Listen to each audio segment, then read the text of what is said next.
It's time for your news. That's right, the wrestling news with Wrestling Info Kid news and rumors.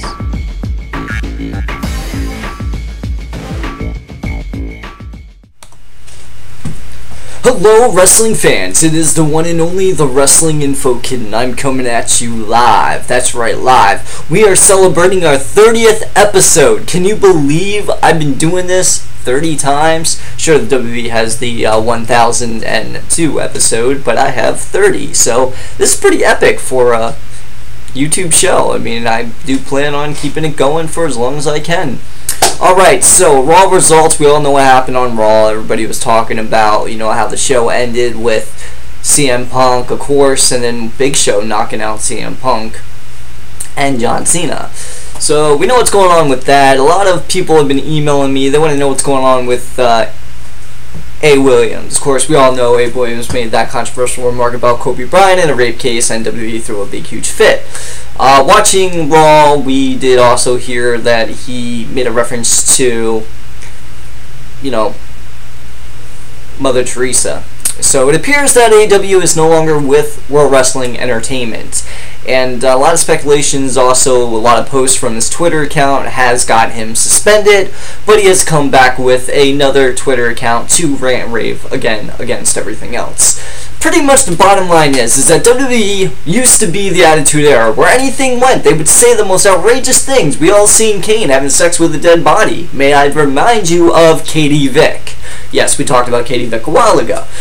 Every single circumstance that you've seen in the WWE, superstars destroying American flags or destroying other countries' flags, it was the Attitude Era. But now, since Linda McMahon is campaigning to be a part of the government, it seems like WWE has got their asshole so freaking clenched tight that they're afraid to make any sudden move that may offend someone. Oh my goodness, God forbid we offend someone. What I can understand is, okay, I can understand WWE is like huge on don't be a bully, be a star. But yet storylines make fun of Mickie James Waite, also making fun of Jillian Hall, making her like she can't sing for entertainment, as well as Jim Ross. He has Bell palsy, and they make fun of him. We've all seen where Vince and Triple H even the same way. They make fun of each other. So why is the WWE cracking down on this stuff? Well, I'm going to tell you. That's because Linda McMahon is running for Congress. That's right. She is running for state office. And because of that, she wants to make sure that nothing affects her elections. Which we all know that if she does get elected, WWE may be pushing their way out of the PG era back into PG-13. I highly doubt it. WWE is doing great with the PG era. I don't think they care whether or not they decide to go a little bit more epic with vulgar language, half nudity. It's crazy because when you get into politics destroy everything. You can't bring entertainment in with politics because no matter what, there's going to be some source out there trying to break down what's going on. Oh, she's against this. She's against this. Oh, she supports rape because somebody made a rape joke about Kobe Bryant, which happened so many freaking years ago that half the people in the world don't even remember, except Kobe Bryant and the girl in the closet. Oh! Yeah, so a lot of things have been going on. I watched TNA's Pacrifice. Yeah, Hard Justice. I felt like I was ready to sacrifice myself. Actually, some of the matches weren't too bad, and I was actually hoping to see that Devon Dudley lost his TV title so that we would possibly see him in WWE. I mean, they've been having like some issues with their contracts and stuff, and it was reported that they are in talks with WWE, but because of this TNA WWE lawsuit, you're not going to see a lot of TNA superstars come to WWE anytime soon. That's a known fact. But, the option is never too late to say this. But Devon did retain his title, and he did keep it, as well as Bully Ray. He won the match in the, it was a table match for the Bound for Glory results. And, of course, we saw the, Aces of Eights. Yes, I'm whispering because last time I talked about the Aces of Eights, I got my ass beat. So, yeah. But anyway, that group, the Aces of Eights, didn't really interfere too much, but Is James Storm a leader? Or is this just a way for teenage superstars to get their guards off? Anything is possible. Yes, I know, we're jumping back and forth from WWE to TNA. But what we gotta talk about is all the different things that have been going on. CM Punk at the recent Comic-Con convention is talking about a brand new title which may debut at SummerSlam or after SummerSlam at the next pay-per-view. Also talking about his possible retirement, which doesn't seem to be coming anytime soon, but he just doesn't want to be one of those guys retired at the age of like 45 or so. Alright, so recent article in WWE reported that Sheamus will not be defending his title against Alberto Del Rio. So what are they going to do? We got Chris Jericho and Dolph Ziggler. There's a possible chance that we may see Wade Barrett make a return at SummerSlam, only to beat Sheamus, or to bring in Dolph Ziggler to cash in the Money in the Bank briefcase. Maybe. Possibly. It can happen. This is the WWE we're talking about. Of course, there's so many different things going on out there, and everybody's emailing me questions, and we're talking about the fan of the week, which I'm gonna announce right now. The fan of the week is going to 2 people. That's right. They were really nice to keep in touch with me, and everybody, of course, I got my staff, which are amazing. Can't complain about them. I'm hiring new people every day. Hiring volunteer work. We're doing a lot of volunteer. This is all voluntarily. But Michael Lamar, who is also a bartender at the Applebee's that I work at, had the opportunity to not only meet Virgil. That's right, Virgil had the $1 Million Championship belt. He was up in at the Merchant Square Mall. I don't think it was a Carson Pro Wrestling World event, but he got to meet Virgil as well as David Yost, who plays the Blue Ranger. So he is one of our fans of the week. Congratulations, Michael. You'll be receiving your poster very soon. Also, Andrew Russell. That's right, Andrew Russell, who's a huge fan of our YouTube show and also a fan of Wrestling Info, Kid News, and Rumors. He has become our fan of the week as well, and you will be receiving your poster very soon. Alright, so people are talking about TNA. Yes, that's right, we're going to go back to TNA and talk about everything going on. So Bully Ray won the Bound for Glory match. Devon Dudley retained his title. I don't think that Devon and Bully Ray are going to be leaving TNA anytime too soon, since they were both successful in their matches.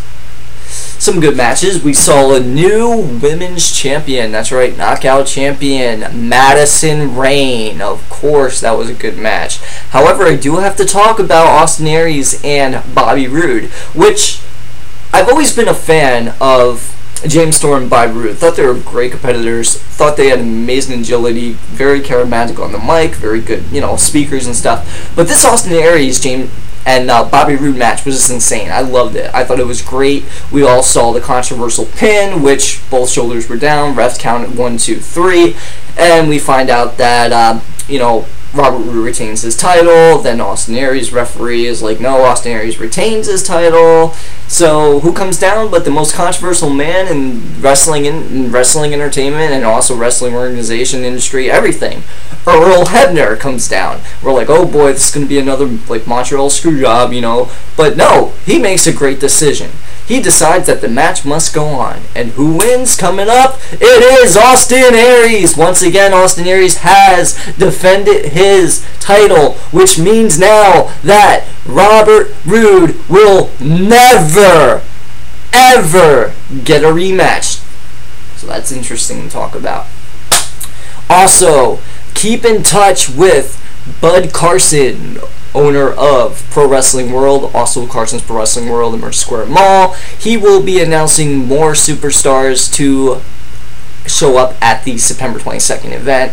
Everybody who can go, just go. I mean, I've been to a couple of those meet and greets, and it's great to see superstars that you grew up watching. It's incredible. And Stephen Foss, our trivia master, he's a huge, if you add him on Facebook, you can look at all the photos of the people that he met, as well as Bud Carson. He has tons of celebrity superstars that he's met in person, that's come to his shop, And it's great, you know. This is what wrestling is about. It's a family. It's an organization of a family that's put together. You can't destroy a family.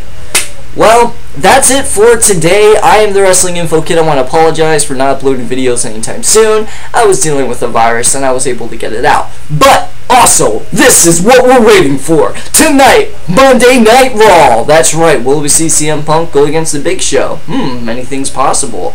We really don't know. Will Billy Barrett make a return? We don't know. But I have to tell you that our trivia contest for this week will be postponed until next week, which will probably be Wednesday. Because there's something big that's going to go down. And I want Steven to keep with the trivia. But don't worry, you're still going to have a chance. Video-wise, we are going to have that competition. Yes, it's going to go on, but I also want to include people on Facebook who really don't want to sit and watch a video. Well, we're going to have the show, and he's going to be posting every week. He'll be posting the trivia questions. So you answer that question right, Steven will let me know, and then we'll get you sent your poster. The intro music that we have used is